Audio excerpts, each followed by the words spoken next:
So this is it. I'm going to share with you something that may not be a big deal to many, but is a massive deal to me. This is the video I've been waiting for literally years to make. We have climbed to the summit of the mountain and reached our goal of getting a seat at the table of a top split FIA race, which I'm very, very proud of. But now we're here, there is little time to bask in the glory of that achievement, and the real work is about to begin. And now that we've arrived, are we going to get mauled by these drivers and come last by a mile? Or can we actually hang with these drivers and even take a few scalps? Stay tuned for this one, because we're going to find out.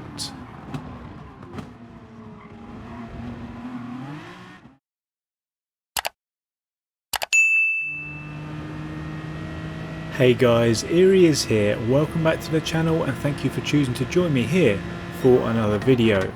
If this is your first time here and you like watching all sorts of sim racing related content, then subscribe now and hit the bell icon as well so you get a notification for every new video I upload and you don't miss a thing. Now, before we even get started here, if you haven't seen the short prelude that sets up this video, click the card there in the top right now. It's only about 6 minutes long and it will give you some context, then you can come back to this one. We're here in practice and I thought I'd start us off by taking you for a lap around the Red Bull Ring for the fastest lap that I did. As mentioned in the previous video, I did more practice for this one. I probably spent about an hour in total doing this, checking the top 10 times, doing a few laps, going back and checking the top 10 times again, then going out and doing a few more laps, just trying to replicate what the fastest drivers in the world were doing, well, in the region were doing, in the areas that I felt I wasn't quick as I could be. And that method paid off. My fastest lap was a 1 minute 28.218, which as a barometer put me just 7 tenths behind perennial FIA World Tour finalist TRL Manu Rodri and only 3 tenths behind TRL Org. Now, as you can probably imagine, I was incredibly happy with this time, and after a couple of practice runs in open lobbies to get an idea about tyre wear, I felt I was pretty well prepared and well enough prepared to go into the session itself and see, because at this point I didn't know whether we would be racing in the top split or not. As you can see here, as the lobby is revealed that we have in fact made the top split. Now I know you knew that already from the intro, but we are car number 19 in this one, so we only just about slipped in. And whilst that usually would mean no pressure, I want to hold a good account of myself in this lobby. Gran Turismo Sport, as I've mentioned before, is my absolute passion. This is the level where I want to be, and I'd be very disappointed if I was only here because I farmed driver rating at Suzuka a couple of weeks ago, then only to get hammered in the race itself, which we're going to move on to right now. So here we are then, coming out of the pits for the qualification for the race itself. And as I got out on track here, things immediately felt different. I felt very nervous and the whole session just felt more intense. I wanted to be fast of course, but I didn't want to ruin anyone else's lap and I didn't want to mess it up for this, the subsequent video. So the pressure was really on, and I constantly ended up having my eyes on the map and the radar. It kind of felt like my first ever GT Sport Mode online race, to be honest, which goes to show how much this really means to me. But we avoided everyone and we started our flying lap as part of this huge train, which is something that I see happening regularly at this level. I am behind the Swiss driver and I wanted to ensure that my usual tactics are in place and get a banker in.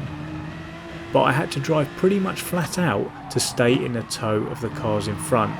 Being car number 19, I also felt conscious about holding up the car behind. But despite these pressures though, we managed to stay mistake free and come across the line with a 1 minute 28.871. Not even a second off the leader at this point, but we're all the way down in 11th. If that doesn't show you how close it was at this point, 10th was 1/100th of a second ahead and 12th was less than 2/100ths behind. But with the new fuel settings, well, the fact that there isn't really any issue with fuel anymore, it was time to head back into the pits, get some new boots on and go again. and as I came through to start my second attempt, I felt I had more in the tank and had a few extra tenths in me, but attempt 2 unfortunately didn't go quite to plan. I was in 11th still at this point, and after the driver in front had a big old problem, I ended up having one myself. I overcooked it into turn number 2, and rather than compromising the driver behind's lap, knowing mine was completely ruined, I didn't re-enter the track and just headed back to the pits once more. As I came out, I then found myself by myself and completely out of sync with the rest of the field. I tried to catch the 2 up in front, which were the only 2 cars around really at this point, and knowing I needed a slipstream just to keep up. I kept my eye on the track map and waited for everyone else to finish their lap and come in, because there was just no chance of catching those 2 cars. So I then came in and timed it up for what was to be the final run of this session. And for this final attempt we came across the line with 1 minute 20 seconds to go. We have a nice gap to the Spaniard in front, who in turn has the slipstream of his compatriot in front of him, who was quick. He was sitting in 6th place. You always want to be behind a quicker driver if possible in quali, rather than someone who may well slow you down, so the guy behind me could well have that problem. So it was set up quite nicely then. The Spaniard in 6th though gets a penalty and does what I did earlier.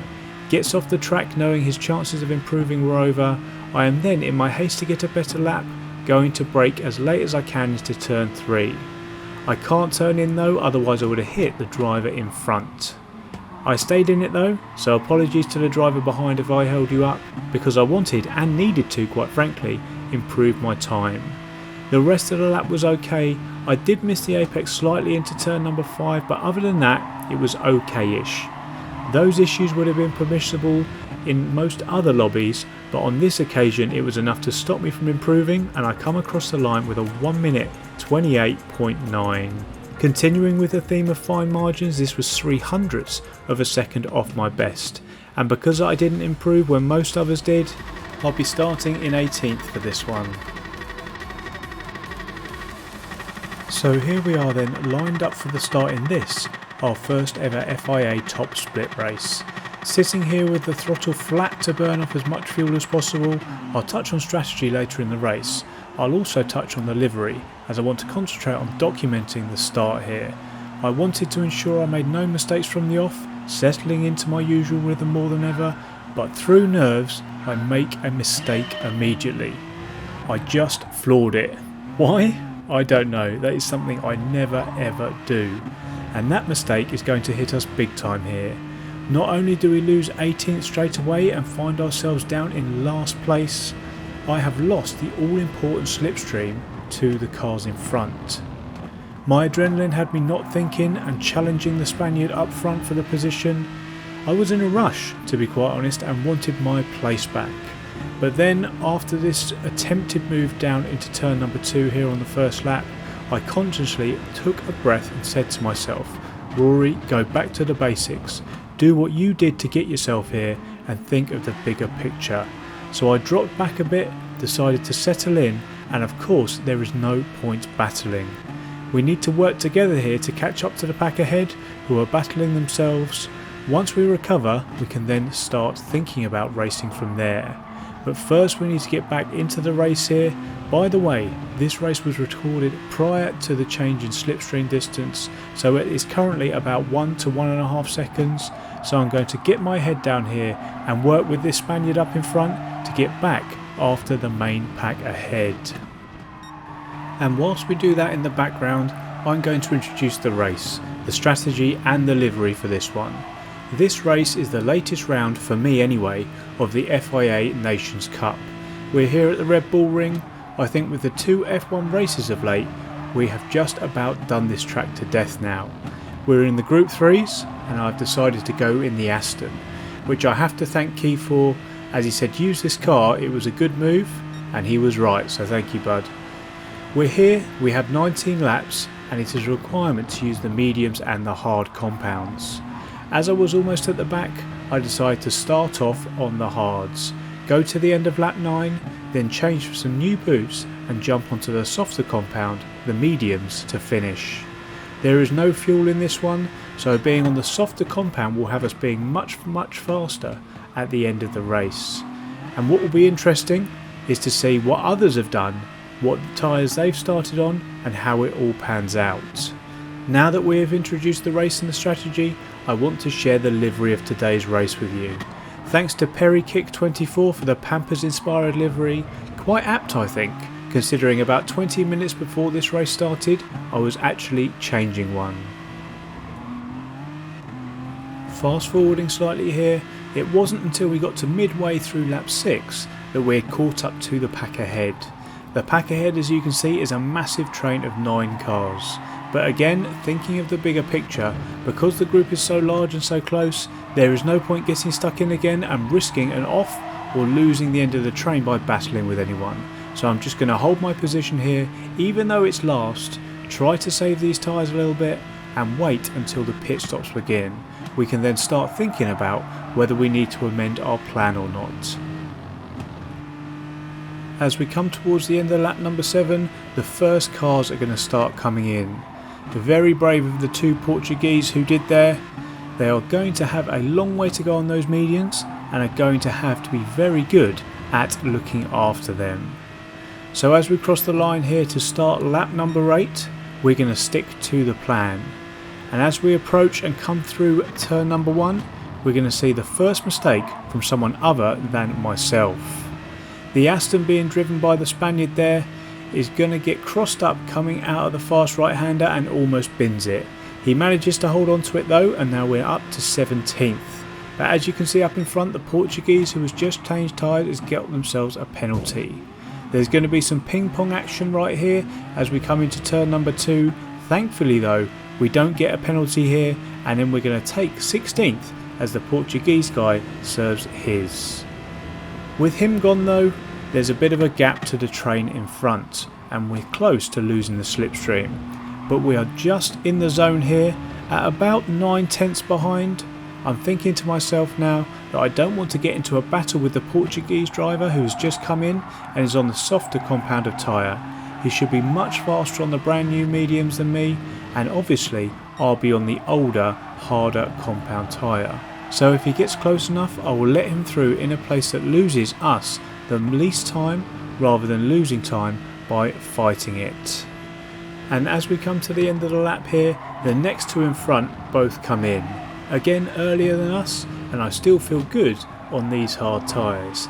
The lap times are still looking okay, and the driver behind still hasn't been able to get into a position for me to let him through, which is also a very good sign. Fast forwarding slightly as we come into turn number 2 here, the Frenchman, as you can see, is going to go straight on, and the German, who we will get into it with later on, serves his penalty. So through a combination of pit stops and keeping it clean, we are now up to 12th place. And at the end of this lap, on schedule, we come in. The 2 cars in front come in too. We get ourselves some new boots, no fuel required remember, and just look how close this is still as we come out. We're in 17th once it's all shaken out. The only 2 people we're ahead of are the 2 who made mistakes, which either ended up with them going off the track in the case of the Spaniard or getting a penalty in the case of the German. So to take stock of where we are now, we have bided our time, played the long game and recovered from that early mistake we had made even before we got to the start finish line on lap number 1. We have fresher tyres than those who pitted before us, we're in the slipstream, and now we're in a position to get stuck in and mix it up with some of these boys. And after getting a much better run, we think about a move into the penultimate corner here, but then pull out as it wasn't quite on. And although it wasn't quite on previously, we're then going to get a much better run down, or should I say up actually, into turn 2 on the very next lap. And we outbrake him down the inside, just holding on to the apex there, and we're up into 16th. Note on the delta though that the German followed us through, and this is where it's all going to go a bit wrong for us. Despite, in my opinion, not being alongside enough, the German is going to just lob it up the inside and then not leave us enough room and bump us off into the gravel on the outside of turn number 3, putting us back down to, yes you guessed it, last place. Now I didn't think that move was on, and would have ensured I gave space if I was the one making that move, and definitely if I had ended up pushing someone off, have waited. But as always, I'd like to know your guys' thoughts. Please let me know in the comment section down below what you thought of that move. Was he close enough to go for it in the first place? Was it a clean move, or should he have just waited and let me back through once he pushed me off? I'm naturally biased to myself, of course, as we all are, so I'm very keen and would be grateful to know your thoughts. Moving on though, as we start lap 13 here, we are still right behind the Frenchman and in last, but we're not going to be for very long. The Spaniard is again going to straddle the sausage and end up off into the grass, promoting us into 18th, and I am now sat in the slipstream of the Frenchman in front. I am then, in an identical move to the one we did earlier on in the race, outbrake him up the inside going into turn number 2 and make the pass, bringing us now up to 17th place, which I'm quite happy with at this point, to be honest. We are not last, and despite all the incidents earlier on, including the near spin at the start and the issue we had with the German, we are still very much in this one. We're then going to go one even better here as we arrive into the penultimate corner on lap 15. Overtaking another driver with a penalty, my strategy of driving clean, being careful with the track limits and contact is really paying dividends for me in this one. I have gained a number of positions from just driving as quickly as I can, but crucially staying just within my limits. One mistake or one penalty would have put me out of the slipstream, then I wouldn't have been able to keep up, quite frankly. So the strategy has worked out well for me today. Moving on to lap 17 now, the German is going to be in the wars once again and gets himself another penalty. I think about lining him up coming down into turn number 3 here, but unlike him I felt the lunge wasn't on. Although watching this again, I regret actually not doing so, to be quite honest. I should have given him a taste of his own medicine really, but my racing etiquette won the day again and I chose not to do so. However, I do want that place back off him if I can get it. Moving on one lap here to lap 18 now, the German is going to push on and go round the outside of the Swiss here at turn number 2. The Swiss is on the hard worn mediums now as he came on at the end of lap number 8, so our tyres are actually a lap fresher as well. And we're going to try to take advantage of this here as time is running out in this one.